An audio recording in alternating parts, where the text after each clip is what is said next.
Hello, good evening. मैं Pawan Rao, YouTube channel maths with Pawan Rao में। आज संडे है। आज का दिन हम लोग नॉर्मली क्लास नहीं लेते।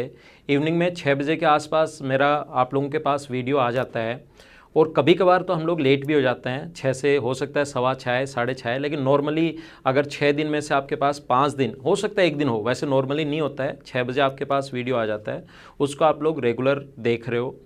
और मैं आज की क्लास में आप लोगों को जैसे पढ़ाने नहीं आया हूँ। मैं छोटी छोटी हम लोग संडे को बातें करते हैं और आज की क्लास में संडे को हम लोग जैसे नॉर्मली बातें करते हैं, लेकिन आज की क्लास में मैं आपको कुछ भी बताने वाला नहीं हूँ। अपना एक फेलिसिटेशन प्रोग्राम होता है जिसमें जो भी स्टूडेंट सेलेक्ट होते हैं उनको हम लोग एक सेमिनार जिसका आयोजन करते हैं, उसमें हम लोग किसी भी गेस्ट को बुलाते हैं जो कोई आईपीएस या आईएएस वो लोग होते हैं। तो अपने जो फेलिसिटेशन प्रोग्राम था उसमें एक आईपीएस आए हुए हैं, प्रेम सिंह जी ढेलू जी। तो उनका एक स्पीच है जो मुझे काफ़ी पसंद आया, बच्चों को वो मोटिवेट करता है। तो आप लोग उसको देखिए, आप लोगों को भी अच्छा लगेगा। उन्होंने कैसे तैयारी की, किस टाइप से, कहाँ से लेकर वो कहाँ पर पहुँचे हैं, आप लोग इस चीज़ से कुछ सीखने की कोशिश करना और इस वीडियो को देखिए।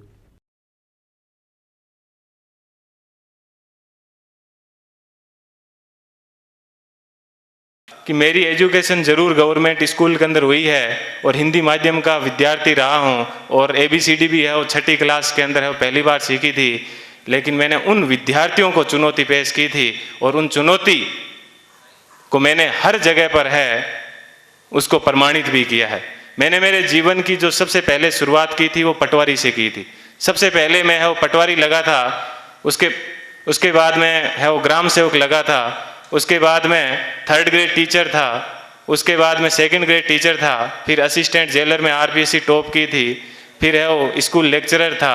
फिर इसी स्कूल के अंदर, जिस स्कूल के अंदर आज मैं आपसे मुखातिब हो रहा हूँ, इसी स्कूल के अंदर मैंने एक एग्ज़ाम दिया था असिस्टेंट कमांडेंट का, उसमें भी मैं है वो सिलेक्ट हुआ था।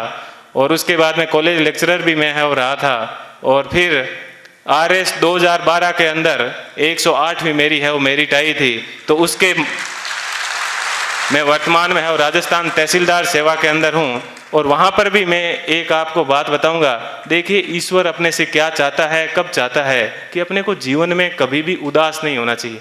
RS के अंदर मेरी 108वीं मेरिट थी और उसके अंदर मेरे को DSP मिल रहा था, लेकिन दुर्भाग्य ऐसा रहा कि मैं है वो फर्स्ट वेटिंग में रह गया। थोड़ा सा मुझे दुख हुआ कि यार अपन फर्स्ट वेटिंग में रह गए। और उसके जस्ट 1 महीने के बाद में है वो IAS का एग्ज़ाम था दिसंबर के अंदर। 4-5 दिन दुखी रहा, लेकिन मैंने कैसे ही अपने आप को मैनेज किया। और देखिए दोस्तों, मैनेज करने का क्या बेनिफिट मिला कि जो DSP बनना था वो D आगे से हट गया और मैं SP बन गया। बात यह है कि अपन जीवन के अंदर चाहते क्या है, अपन अपने आप को कितना डिवोट कर पाते हैं। तो आज मुझे है वो IAS के अंदर 170वीं मेरिट है वो मिली और मैं जनरल कैटेगरी से है वो बिलोंग करता हूँ, तो मुझे IPS मिला। मैं यहाँ पर रुका नहीं हूँ, मैं वापस तैयारी कर रहा हूँ। और इस बार मुझे आशा है कि हिंदी माध्यम के अंदर IAS में किसी की अभी तक फर्स्ट मेरिट नहीं आई है और मेरी ये पूरी की तमन्ना है कि कम से कम मैं यहाँ उस स्थान तक है वो पहुँचूँ। कि जीवन आपको सिर्फ कहा जाता है कि 84 लाख योनियों के बाद में एक बार आदमी को जीवन मिलता है, तो बहुत ही शानदार आप लोगों को है वो जीवन मिला है। इस जीवन को आप एंजॉय कीजिए, कभी भी घमंड मत कीजिए। चाहे आप जीवन में कुछ भी बन जाओ, हमेशा बेहतरीन रहिए। और आप लोगों से मैं आशा करता हूँ कि अगले साल जब प्रोग्राम होगा तो आप सब लोग हैं वो यहाँ पर आने का मौका मिले। थोड़ी सी देर पहले मैं देख रहा था कि मालाएं कम पड़ रही थी, तो अगले साल इतनी संख्या माना कि सब मालाएं कम पड़ जाए, ठीक है। इतनी संख्या में यहाँ पर आना और तब इनको है वो रियल खुशी होगी। इस कोचिंग संस्थान को पुनः मैं एक बार है इस कोचिंग संस्थान को बहुत बहुत धन्यवाद देता हूँ। हमेशा दिमाग में एक बात ध्यान रखिएगा कि मुझे किसी मैगजीन के कवर पेज पे आना है। मुझे भी जीवन में उसी दिन खुशी हुई कि इस बार जब PD के ऊपर सब जगह पर मुझे कवर पेज के ऊपर है वो जगह मिली। ऐसी चीज़ हमेशा ध्यान रखना कि मुझे क्रॉनिकल PD सब जगह कवर पेज पे मिला। और आज क्रॉनिकल पे प्रेम सुख ढेलू के नाम से या यूट्यूब के ऊपर अनेक वीडियो चलते हैं, तो मुझे बेहद खुशी होती है। आप भी अपने जीवन में ऐसे टारगेट रखना और हमेशा युवाओं को है वो प्रेरणा देते रहना। कभी सिलेक्शन होने के बाद में ये मत कहना कि ये एग्जाम बड़ा हार्ड है, हमेशा ये कहना बहुत इजी है और यदि मैं कर सकता हूं तो आप भी ये एग्जाम है वो कर सकते हो। एक बार पुनः आप सभी लोगों को है वो मेरा धन्यवाद। तो वीडियो आपने देखा, कैसा लगा आप लोगों को वीडियो? वो जो बंदा है कहाँ से उसने शुरुआत की और कहाँ पर पहुँचा और उसके आगे के सपने क्या हैं ये भी आप लोगों ने देखे। ऐसे ही आप लोग भी तैयारी करो, इनसे कुछ सीखने की कोशिश करो, आप लोग भी तैयारी कीजिए। और काफ़ी सारे जो स्टूडेंट्स हैं वो मेरे पास मैसेज करते रहते हैं कि सर आपका नया बैच कब शुरू होगा। तो मैं ऑफलाइन आप लोगों को बता देता हूँ, ऑनलाइन मैं आपको पढ़ा रहा हूँ, कंप्लीट मैथ्स में आपको पढ़ाने वाला हूँ। ऑफलाइन जो बैच है मेरा 24 सितंबर को शुरू हो रहा है, तो इसको आप लोग ऑफलाइन बैच के लिए इस बैच को ज्वाइन कर सकते हो।